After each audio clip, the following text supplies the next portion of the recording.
ओम नमः शिवाय। प्रिय भक्तों, आज की इस वीडियो में मैं आपको एक ऐसी कथा के बारे में बता रही हूँ जिसे स्वयं भगवान शिव ने माता पार्वती को सुनाई थी। इस कथा में भगवान शिव कहते हैं कि किस प्रकार से कभी दान नहीं करना चाहिए, वरना धन भी जाएगा और धर्म भी। इसलिए अगर आपने आज की यह शिव कथा श्रद्धा पूर्वक ध्यान लगाकर पूरी सुन ली तो आपका धन कभी व्यर्थ नहीं जाएगा। आज की इस कथा में आप जानेंगे कि वह कौन सी वस्तु है जिसको दान देने से दान देने वाला व्यक्ति कंगाल हो जाता है। यदि आप इस कथा को सुन रहे हैं तो पूरा सुनिए। कथा को आधा अधूरा छोड़ने की गलती ना करें, इससे भगवान शिव और माता पार्वती का अपमान होता है, जिससे व्यक्ति जाने अनजाने में पाप का भागीदार बन जाता है। इसलिए कथा को पूरा सुनिए, जिससे माँ पार्वती और भगवान शिव के साथ साथ माँ अन्नपूर्णा की कृपा सदैव आप पर बनी रहे। कथा के अनुसार एक बार माता पार्वती के मन में पृथ्वी लोक पर घूमकर आने की इच्छा हुई, तो माता पार्वती भगवान शिव के साथ हिमालय पर्वत के तलहटी पर आ पहुंचे।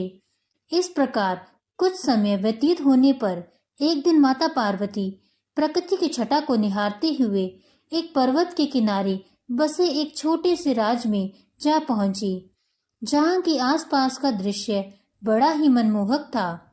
अचानक माता पार्वती को एक बहुत बड़ा गोबर खाने वाला कीड़ा नजर आया, जो देखने में बहुत ही बड़ा था।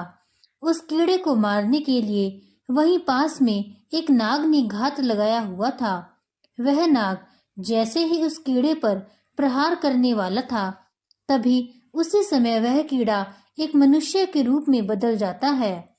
उन्होंने देखा कि कीड़ा एक दिव्य राजा के रूप में परिवर्तित हो गया है। यह सब देखकर माता पार्वती बड़ी ही हैरान हुई। राजा तो वहां से चला गया और माँ पार्वती वापस से महादेव के पास आ गई। महादेव ने माता पार्वती से पूछा कि वे अकेली कहाँ चली गई थी। तब माता पार्वती कहती है, स्वामी, आज मैंने जंगल में एक बड़ी ही विचित्र घटना देखी, जिसे देखकर मैं बहुत ही हैरान हूँ। भगवान शिव ने पूछा, देवी, तुमने ऐसा क्या देख लिया जिससे तुम इतनी विचित्र बता रही हो। तब माता पार्वती कहती है, स्वामी, आज जब मैं प्रकृति की छटा को देखने के लिए जंगल में गई थी, तो मैंने एक जगह पर एक बड़े ही विशाल कीड़े को देखा, और उसी स्थान पर एक सर्प उस कीड़े का शिकार करने ही वाला था कि वैसे ही वह कीड़ा एक राजा के रूप में बदल गया। यह बात तो मेरे समझ में नहीं आई कि अगर वह कीड़ा था तो राजा कैसे बन गया। अगर वह कोई राजा था तो फिर वह कीड़ा क्यों बना। माता पार्वती की बात सुनकर भगवान शिव मंद मंद मुस्कुराने लगे। उन्होंने कहा, हे देवी, आज जंगल में तुमने राजा धर्मराज को देख लिया है, जो इसी देश का राजा है। भगवान शिव की बात सुनकर माता पार्वती और ज्यादा अचंभे में पड़ जाती है और भगवान शिव से कहती है, हे स्वामी, राजा धर्मराज ने ऐसा कौन सा पाप कर दिया था जिसके कारण उसे कीड़ा बनना पड़ा। मैंने तो सुना है इस राज्य के महाराजा तो बड़े धर्मात्मा है, बिना दान पुण्य किए तो वे भोजन भी नहीं करते, फिर उससे ऐसा कौन सा पाप हो गया। तब भगवान शिव जी कहते हैं कि राजा धर्मराज का यही स्वभाव तो उसके लिए मुसीबत बन गया। उसने कुछ ऐसा दान कर दिया जिसके कारण राजा धर्मदेव को कीड़े की योनि में जन्म लेना पड़ा। तब माता पार्वती कहने लगी, भगवान, मेरी समझ में तो कुछ नहीं आया, कृपया आप मुझे विस्तार से समझाइए कि राजा धर्मराज के साथ ऐसा क्या हो गया। तब भगवान शिव जी कहते हैं कि हे देवी, इस कथा को बड़े ही प्रसन्नचित मन से पूरा ध्यान लगाकर अंत तक सुनिएगा। कथा के बीच में कृपया आप सो मत जाइएगा, क्योंकि मैं जब भी आपको कथा सुनाता हूँ आपको निंद्रा आने लगती है। इसलिए देवी, इस बार इस कथा को सुनते समय आप सो मत जाइएगा, क्योंकि यह कथा जो कोई सुनता है उसे अनंत गुणा पुण्य फल की प्राप्ति होती है। इसलिए प्रत्येक मनुष्य को इस कथा को बड़े प्रसन्नचित मन से पूरा अवश्य सुनना चाहिए। भगवान शिव कहते हैं, इस प्रसिद्ध राज्य में एक महादानी राजा धर्मराज राज करता था। राजा इतना बड़ा दानी था कि जब तक अपने द्वार पर आए हुए भूखे भिखारी और ब्राह्मणों को भोजन नहीं करा देते थे, तब तक स्वयं भी भोजन नहीं करते थे। यह उनका रोज का नियम था। पूरे राज्य में उनकी खूब प्रशंसा होती थी। राजा धर्मराज के दान करने का भी एक नियमित समय था। एक निश्चित समय तक ही वे दान करते थे। राजा सुबह के 10 बजे से लेकर दान बांटना शुरू करते थे और सूर्यास्त होने तक दान देना बंद कर देते थे। सूर्यास्त के बाद अगर कोई उनके यहाँ दान लेने के लिए आता था तो वह उसे दान नहीं देता था, बल्कि अगले दिन आने के लिए कहता था। इसी वजह से राजा की ख्याति धीरे धीरे देश विदेश में फैलने लगी। अब तो हर रोज राजा के द्वार पर याचकों की भीड़ लगी रहती थी। वह प्रत्येक दिन हर याचक को दोनों हाथों की उंगली में जितनी स्वर्ण मुद्राएं आती थी उतना धन दिया करते थे। सभी याचक राजा की जय जयकार करते हुए चले जाते थे। इसी प्रकार से राजा के बड़े अच्छे से दिन निकल रहे थे। इसी राज्य में कुछ दूरी पर एक ब्राह्मण परिवार रहता था। वह ब्राह्मण बड़ा ही तपस्वी था। उसे अपनी मेहनत से जो कुछ भी मिलता उसी को खाकर अपना समय काट लेता था। एक दिन ब्राह्मण की पत्नी ने अपने पड़ोस में किसी के मुख से सुना कि हमारे राजा बड़े ही दानी राजा हैं। जो भी उनके द्वार पर जाता है उसे दान जरूर देते हैं। ब्राह्मणी पड़ोसन से यह बात सुनकर आई और अपने पति से आकर कहने लगी, हे स्वामी, हमारे राजा तो बड़े ही दानी हैं। उनके द्वार से आज तक कोई निराश लौटकर नहीं गया। आप भी महाराज के दरबार में चले जाइए। महाराज से दान स्वरूप हमें कुछ मिल जाएगा तो हमारा समय भी आराम से कट जाएगा।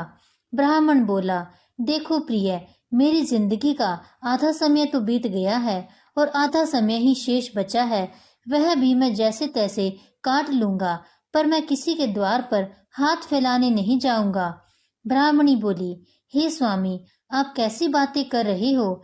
जब आपका राजा दान दे रहा है तो प्रजा को दान लेने में कोई बुराई नहीं होनी चाहिए। और फिर हम तो ब्राह्मण हैं, हमारा तो धर्म ही है दान लेना। मैं कहती हूँ कि आप राजा के पास एक बार जरूर जाओ। ब्राह्मणी कहने लगी, देखिए, अपने परिवार का अच्छे से पालन पोषण करने की जिम्मेदारी हर गृहस्थ की बनती है। हर गृहस्थ व्यक्ति का यह धर्म है कि वह अपने परिवार को सुखी रखे, उसे हर सुख सुविधा प्रदान करे। जो लोग ऐसा नहीं करते उन्हें भी परिवार का भरण पोषण न करने का पाप लगता है। भगवान शिव कहते हैं कि हे देवी, ब्राह्मणी की बातों को सुनकर वह ब्राह्मण राजा धर्मराज के यहाँ जाने को तैयार हो गया। अब तो ब्राह्मण अपने घर से राजा धर्मराज की दरबार की ओर चल पड़ता है। चलते चलते ब्राह्मण को संध्या हो गई। इधर राजा धर्मराज के दान देने का एक निर्धारित समय था। उस दिन राजा के दरबार में जितने भी याचक आए थे सभी दान लेकर जा चुके थे। अब राजा का दान देने का समय समाप्त हो चुका था।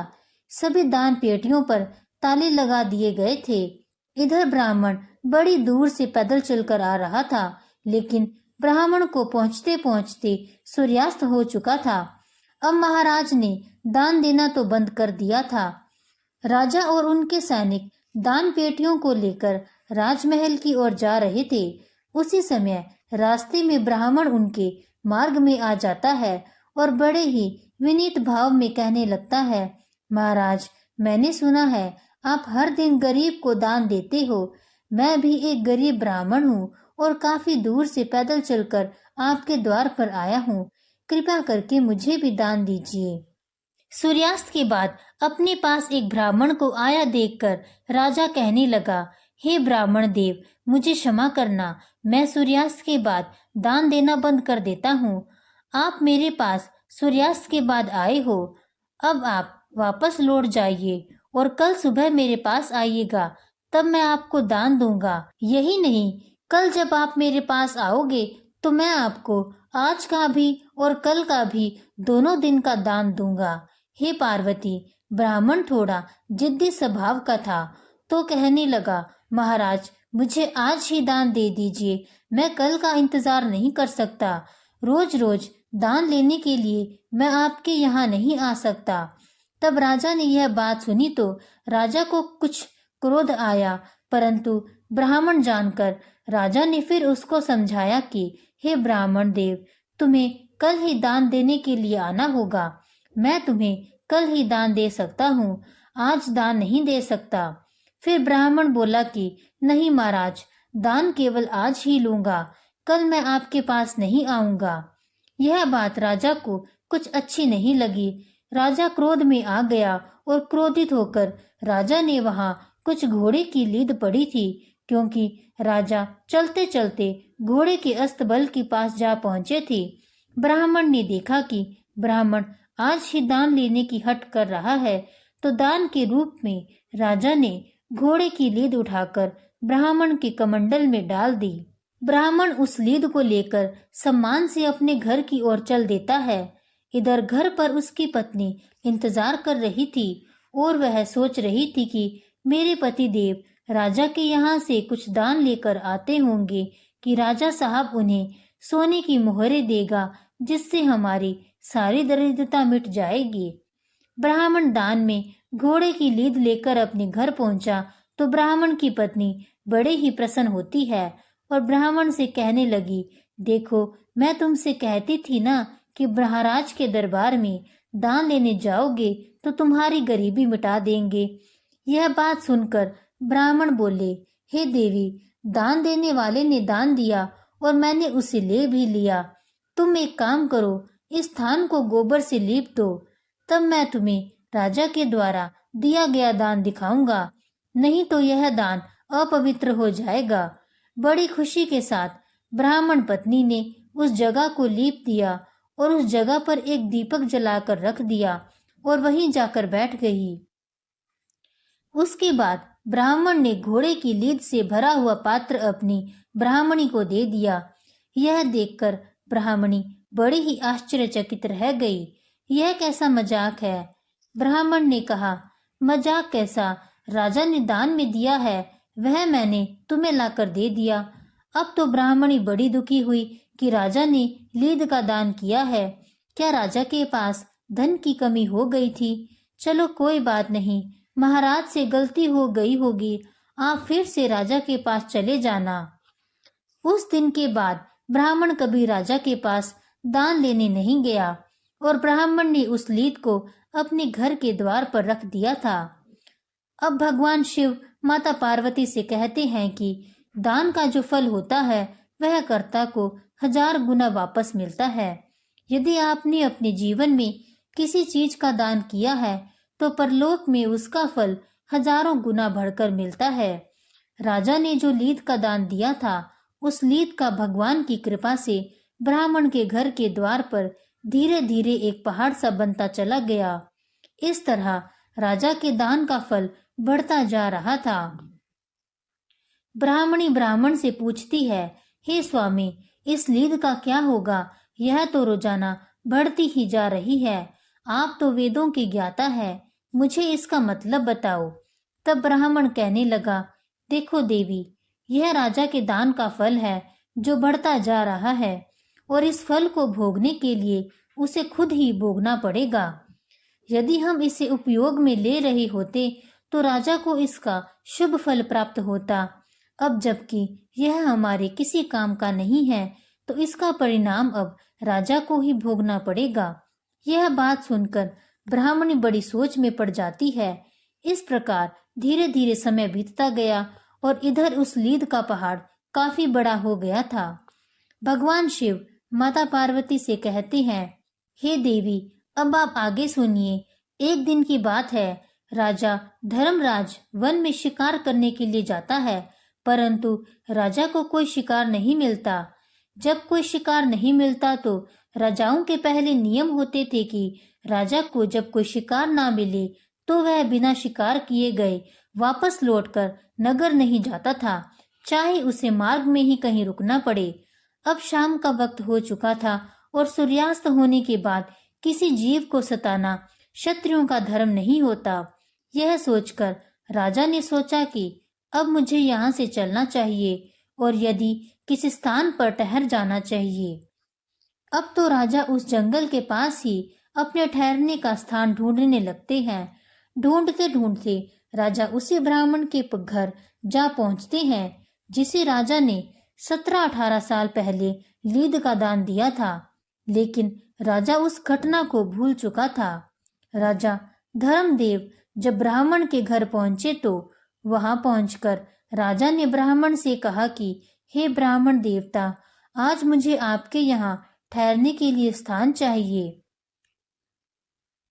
राजा की बात सुनकर ब्राह्मण कहने लगा, ठीक है राजन, आपका हमारी इस कुटिया में स्वागत है। उस राजा धर्मराज ब्राह्मण की कुटिया पर विश्राम करते हैं। जो भी ब्राह्मण के घर में रूखा सूखा भोजन था उससे ब्राह्मण ने राजा का अतिथि सत्कार किया। भोजन करने के बाद राजा की रात वहीं बीती और इधर जब सवेरा हुआ तो राजा की नजर ब्राह्मण की कुटिया के बाहर उस लीद के ढेर पर पड़ती है जो अब तक पहाड़ के रूप में बन गया था। उस लीद के पहाड़ को देखकर राजा ब्राह्मण से पूछने लगा, हे ब्राह्मण देव, क्या वास्तव में आपके पास इतने सारे घोड़े हैं जो इतना बड़ा लीद का ढेर लगा हुआ है? तब ब्राह्मण ने उत्तर दिया कि हे महाराज, हम तो पूजा पाठ तथा साधना करने वाले ब्राह्मण हैं, हमें भला घोड़ों से क्या काम। राजा ने कहा, तो फिर आपके घर के बाहर यह लीद का ढेर कैसे?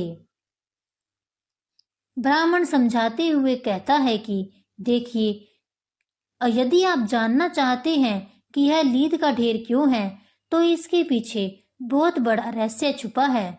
अब तो उस रहस्य को भगवान शिव जी माता पार्वती से कहते हैं, हे देवी, अब तो उस रहस्य को जानने की राजा की उत्सुकता बढ़ गई। ब्राह्मण बोला, हे यात्री, हमारे राज्य का राजा बड़ा ही दानी धर्मात्मा है। वह रोजाना सोने का दान करता है। 17-18 साल पहले की बात है, मेरी पत्नी ने मुझे जबरदस्ती राजा के यहाँ दान लेने के लिए भेजा था। अपनी पत्नी के कहने पर मैं राजा के पास दान लेने चला गया, पर जब मैं राजा से दान लेने की जिद कर रहा था तो वह मुझे अगले दिन आने को कह रहा था, लेकिन मैंने राजा की बात नहीं मानी। जब मैंने दान लेने की जिद की तो राजा ने क्रोध में आकर मेरे कमंडल में घोड़े की लीद उठाकर डाल दी। मैंने उसे सम्मान सहित लेकर अपने घर चला आया और मैंने उस लीद को यहाँ रख दिया क्योंकि यह लीद मेरे कुछ काम की नहीं है और दान की वस्तु को कभी फेंकना नहीं चाहिए। राजा ने पूछा कि हे ब्राह्मण देव, राजा ने तो तुम्हें थोड़ी सी लीद दान में दी होगी, पर यह तो इतना बड़ा पहाड़ कैसे बन गया? तब ब्राह्मण ने समझाया, हे राजन, हमारे वेद पुराण यह कहते हैं कि अगर कोई दान देने वाला जितना दान देता है उसका 1000 गुना फल उसको वापस मिलता है। राजा का वह दान समय के साथ 1000 गुना बढ़कर जमा हो गया है। अब अपने उस दान का फल राजा को खुद ही भोगना पड़ेगा। ब्राह्मण की बात सुनकर राजा के पैरों तले जमीन खिसक जाती है। राजा तो इस बात को भूल चुका था, पर ब्राह्मण के बताने पर राजा को सारी बातें याद आ जाती है कि उसने ही यह लीद एक ब्राह्मण को दान में दी थी। अब तो राजा बहुत ज्यादा घबरा गया। दोनों हाथ जोड़कर ब्राह्मण से पूछने लगा, हे ब्राह्मण देवता, राजा इसका फल कैसे भोगे? मुझे इसकी बात और बता दो। ब्राह्मण बोला, देखिए राजन, यह लीद का ढेर अब राजा को खाना पड़ेगा। जब तक वह इसे खा नहीं लेता तब तक यह बढ़ता ही रहेगा। ब्राह्मण की बात सुनकर राजा और ज्यादा घबरा गया और उसने सारी बात ब्राह्मण को बता दी कि मैं ही इस राज का राजा हूँ और मैंने ही आपको लीद का दान दिया था। आप मुझे क्षमा करें और मुझे इसका उपाय जरूर बताइए कि मेरा उद्धार कैसे होगा। ब्राह्मण कहने लगा, हे महाराज, मैं आपको पहचान गया था। यदि तुम ही राजा हो तो इसका परिणाम तो तुम्हें भोगना ही पड़ेगा, क्योंकि दान देने वाला यदि किसी ऐसी वस्तु का दान देता है जो वस्तु अनुपयोगी है, वह दान पाने वाले के किसी काम की नहीं है, तो उस वस्तु का फल तो उसे ही भोगना पड़ता है। ब्राह्मण कहने लगा, राजन, आपको अपने किए का फल तो भोगना ही पड़ेगा। यदि तुम इस लीद को खाने से बचना चाहते हो तो एक दूसरा उपाय मैं तुम्हें बताता हूँ। यदि तुम उस उपाय को कर लेते हो तो उस उपाय से तुम्हारे बहुत सारे हिस्सेदार हो जाएंगे। यदि तुम वह उपाय नहीं करोगे तो तुम्हें अकेले ही सारी लीद खानी पड़ेगी। ब्राह्मण कहता है, हे राजन, यदि आप अपनी स्वयं की निंदा करवाओगे, जितनी इस राज में तुम्हारी निंदा होगी उतनी ही ये लीद घटकर कम हो जाएगी। राजा बोला, हे ब्राह्मण, मेरी निंदा भला कौन करेगा, लोग तो मेरी प्रशंसा करते हैं। तब ब्राह्मण ने कहा कि तुम एक काम करो, तुम्हारे जो कुल पुरोहित हैं, तुम उसकी कन्या का हाथ पकड़कर जबरदस्ती अपने घर ले जाना और उसके मांगने पर भी उस कन्या को मत लुटाना। इस प्रकार से तुम्हारी राज में निंदा होने शुरू हो जाएगी, लेकिन उस कन्या के प्रति तुम्हारी नजर गंदी नहीं होनी चाहिए। तुम उस कन्या को बेटी के रूप में लेकर आना, लेकिन यह बात किसी को मत बताना कि तुम उसे बेटी बनाकर लाए हो। कन्या को लेकर जाकर तुम उसे रानी के पास छोड़ देना और उसे कह देना कि वह उस कन्या को बेटे की तरह पाले। प्रजा के लोग समझेंगे कि तुमने बहुत बड़ी निंदा का काम किया है, तो पूरे राज्य में तुम्हारी निंदा होनी शुरू हो जाएगी और यह लीद का ढेर घटकर कम रह जाएगा। राजा को यह उपाय समझ में आ गया था। अब तो राजा अपने राज को लौटा और राज में आकर वह सीधा अपने कुल पुरोहित के घर पहुंचा और कुल पुरोहित ने जब राजा को अपने घर आया देखा तो कुल पुरोहित ने पूछा, हे राजन, क्या बात है, आज आप बड़े उदास लग रहे हो। राजा ने कहा, गुरुदेव, आप अपनी बेटी को बुलाइए, मुझे उसी से काम है।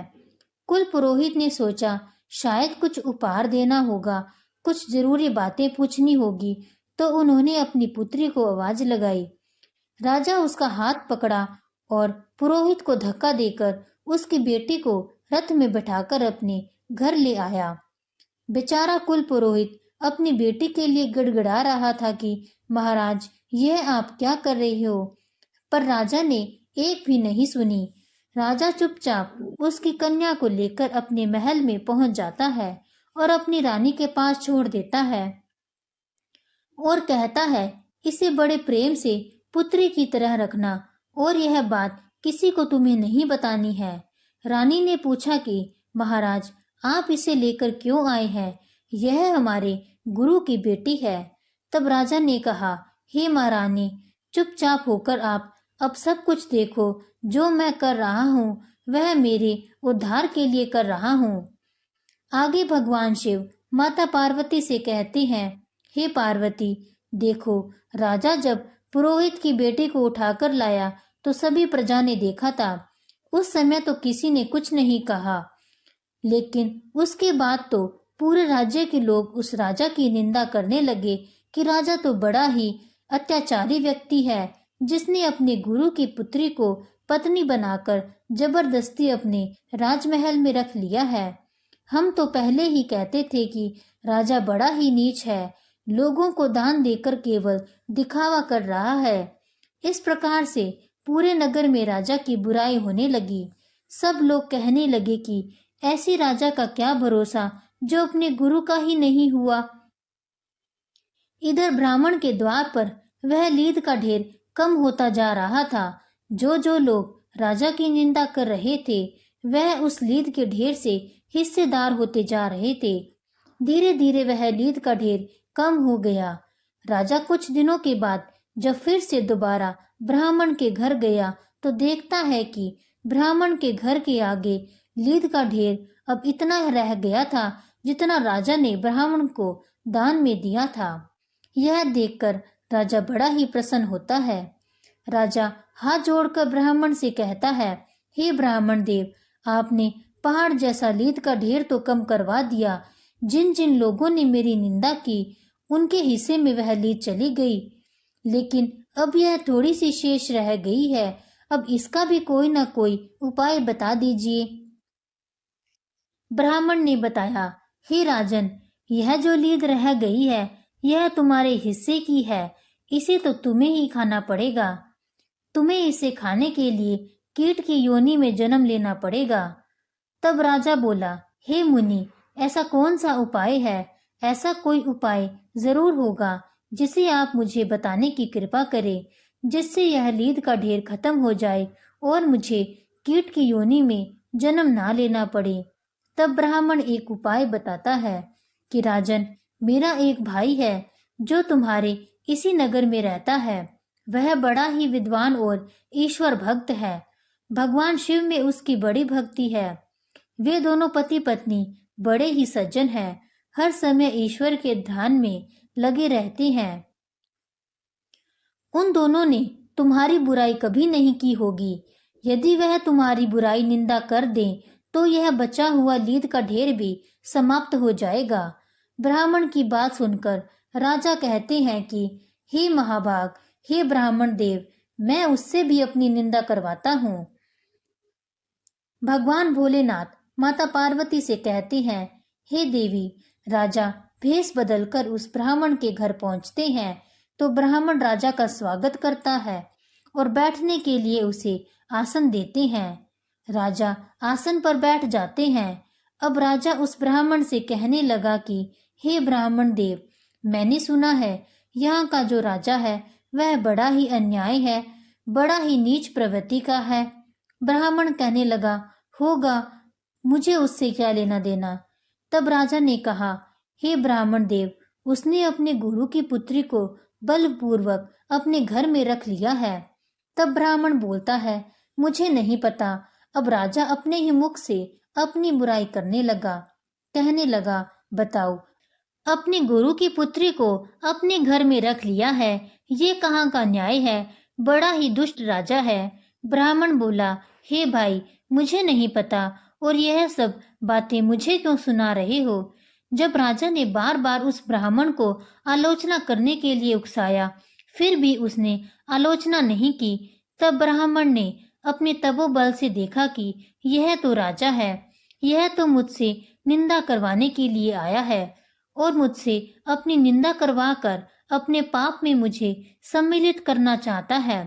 तब ब्राह्मण कहने लगा कि मैं तुम्हें पहचान गया हूँ, भलाई इसी में है कि आप मेरे यहाँ से वापस लौट जाइए। मैं कभी किसी की आलोचना नहीं करता। मैं एक सच्चा शिव भक्त हूँ और माता पार्वती के बताए हुए उपदेशों का अनुसरण करता हूँ।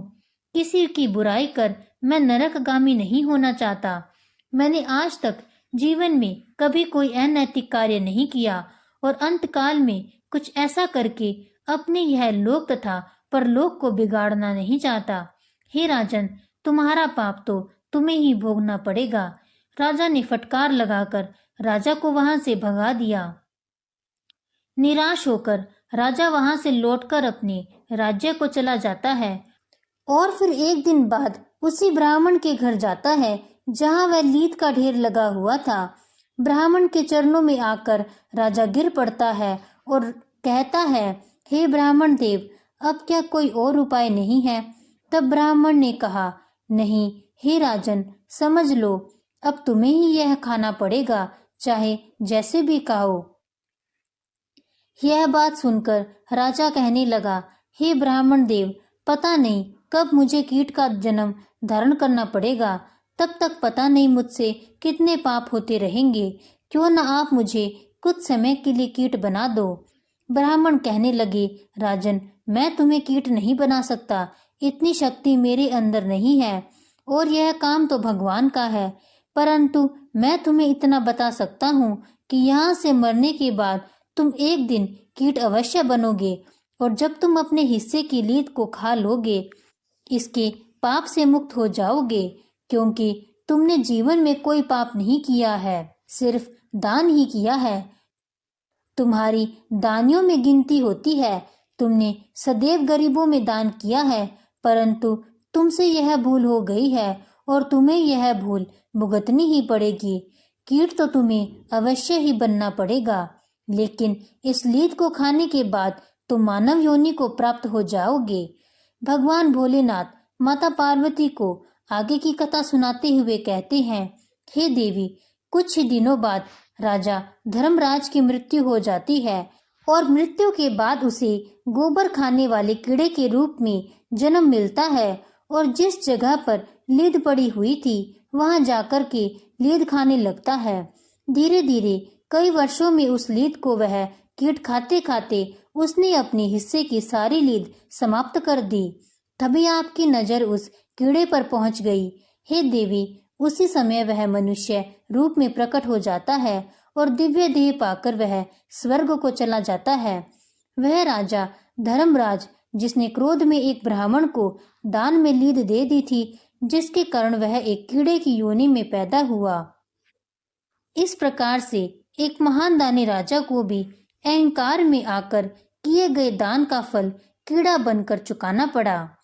इसलिए भक्तों, भगवान शिव जी कहते हैं कि जो व्यक्ति अनुपयोगी वस्तुओं का दान देता है, क्रोध के वशीभूत होकर दान देता है, अहंकार वश दान देता है, वह सदैव पाप का भागी होता है।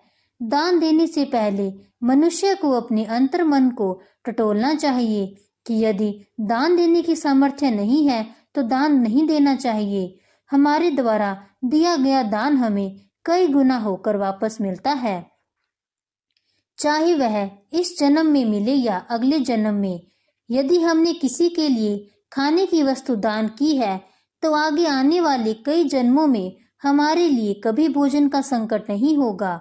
यदि हमने किसी का उपहास उड़ाया, अहंकार वश उसका परित्याग किया है, तो उसका फल हमें कई गुना होकर भोगना पड़ता है। इसी के साथ यह कथा समाप्त होती है। अगर आपको यह आज की कथा अच्छी लगी हो तो कमेंट्स में ओम नमः शिवाय जरूर लिखिएगा और मेरे चैनल को सब्सक्राइब भी जरूर कीजिएगा और इस वीडियो को लाइक करके सबके साथ शेयर जरूर कीजिएगा। धन्यवाद।